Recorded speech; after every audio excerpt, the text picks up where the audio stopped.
ते लागी कलक्टर भर रुपिया रूपनी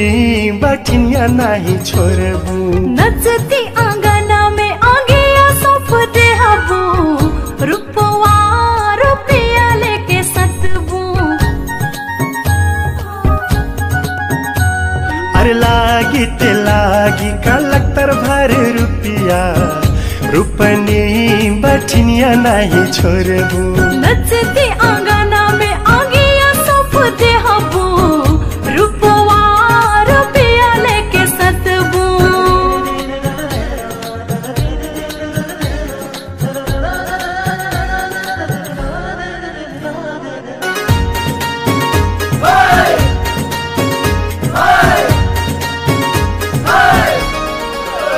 बस गम अगिया रप बरना तू ही ने देख जिया जरना आऊ हो मन अगिया बताऊ सदा भर तुहार पीछा परना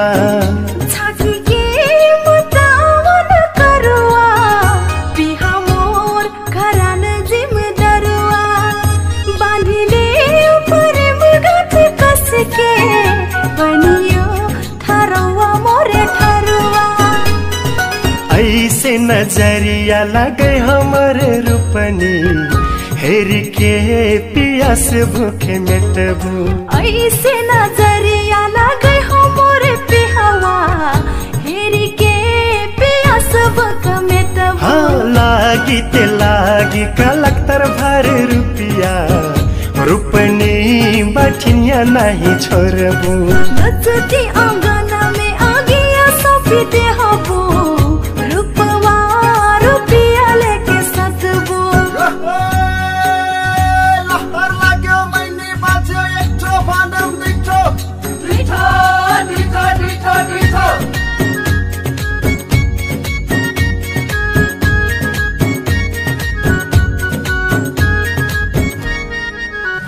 जैसे गगर भर पानी छल के तुहर हो जवानी आऊ हो मोर बहिया पकड़ ले कब सम रहब अनजानी सितरी बयान बहे लागल रस रास मैया बढ़े लागल तू ही ना देख मोहि काजे जवानी की मत चढ़े लागल राम हो मैया पीरी में बाटी बटबू तुहारे